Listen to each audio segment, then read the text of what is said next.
name's Lorenzo Ramirez And where do you work? at California Lutheran University. And what do you do there? I'm the director of a new program called Allies in STEM. And what does that involve? It's actually a two-part program, an external face as well as an internal face, where basically to the people in Ventura County, we hold a yearly 3-week summer program called the STEM Academy for high school students, community college students, and then of course some CLU students that will be enrolling in the fall to participate in hands-on activities, do some really fun science, evening activities, field trips, and just getting to know each other and hanging out with other science nerds. When you were younger, what did you dream of becoming? First and foremost, I wanted to become a detective, and it was a little bit later though that I really, however, found my passion. I knew as a kid I loved animals, but it wasn't until I started being able to go to work with my dad at the dairy farm where I became obsessed with these humongous creatures that gave us milk. I didn't really understand more than what my dad did with regards to cows until it was at one of the yearly celebrations where they had all the employees and they actually brought in some of the veterinarians that work with the cows, and I saw that they had this humongous piece of rope, and I was like, what is this? Was this tied around some humongous cow's neck? And they said, no, actually this came out of the cow, it ate it.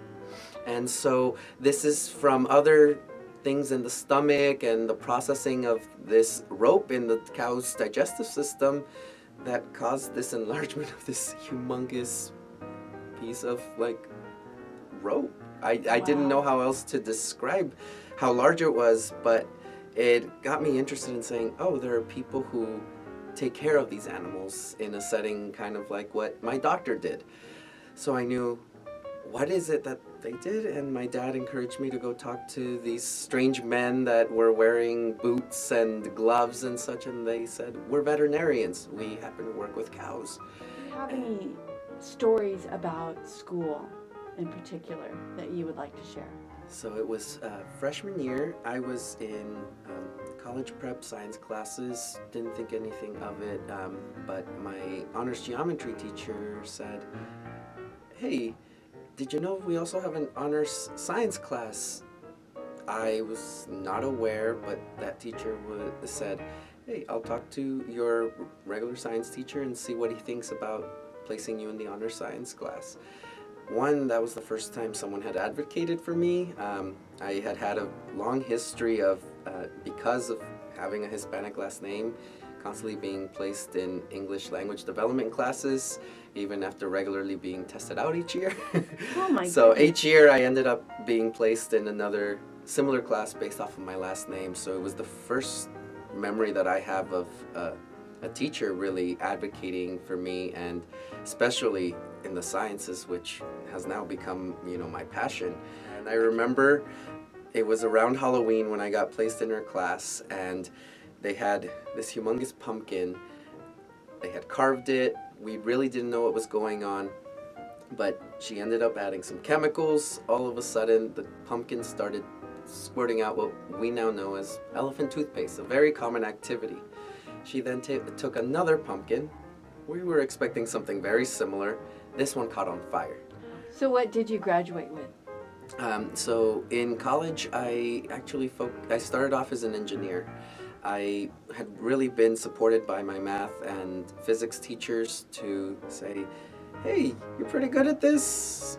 You definitely need some more experience. Not everything comes to you naturally, but you could definitely, if you want to become an engineer, that's possible. So I had a college support program named Bright Prospect that served low-income students in the Inland Empire or San Bernardino County. And they helped us get exposed to all these schools. For me, the positive side was that this program also understood that financial aid is critical to whether a student's not only going to succeed at that school, but graduate. So what do you wish you had known before starting your career? You're going to change your mind a lot, and that you're going, just from the natural progression of life, you're going to change your career several times. It's not saying anything negative about you as a person or you as a skilled individual. And that was something hard for me to understand. I thought, I'm going to go to school and I'm going to come out of it knowing what I want to do, knowing what exactly the next step is, and I would be able to see 5, 10 years into the future of where I would be working, teaching, etc. But that's not true. At every step of the game, the question remained, what am I going to do? What am I going to be when I grow up? Yeah. And honestly, I've come to understand and love that unknown piece, because you have no idea where you're going to go, but what's important is the lives of the people you touch along the way. Those interconnections, those are unique. Those are what is going to give you your experience, and honestly, that's what has helped me become closer to my students, having worked with students in different capacities, even though it wasn't my job at times. Which is, what advice would you give your younger self knowing those things? Be patient. So who is or has been the greatest influence in your life? I would say it was the counselors at Bright Prospect. I am still in contact with them at every step of the way. But I remember not only did they help me apply to graduate school in reviewing essays and such, at the emotional, social level, being able to ask questions that I wasn't able to ask of my parents. And how important has mentorship been in your career? Vastly important, and having a lack of mentorship has made it clear the significant value that those who have been important in my trajectory, I couldn't have done it without them. Have you experienced barriers, either real or perceived, in your STEM career? Yes. As a kid in high school, my parents, my dad at one point had to stop working on the dairy farm for a while, and so during that time, I didn't know if college was going to be possible. I didn't know financial aid or scholarships really existed and how they worked. So I remember going to a paintball park and picking up cans and bottles, and that's how we paid for rent, but that's also how we saved money. And it was a struggle. It brought in fears, but that was assuaged by my junior year when I started having these teachers saying, hey, this is how it works. Hey, you are going to qualify for this. Don't worry, we will help you. We care about you. Some of the viewpoints that some of the professors might have had about students of color. And so I did run into an advisor who told me to quit, and said it with regards to my ethnicity, said it with regards to what she believed was my skill level, and instead of looking at what I had actually accomplished in my 2 years at the graduate school already, I realized, oh no, what am I going to do? This person thinks I should quit.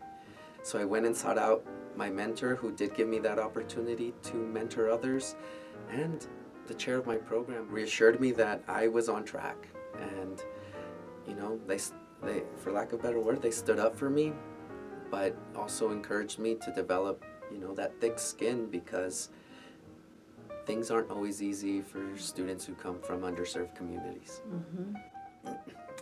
Why is it important to fill the STEM profession with diverse individuals?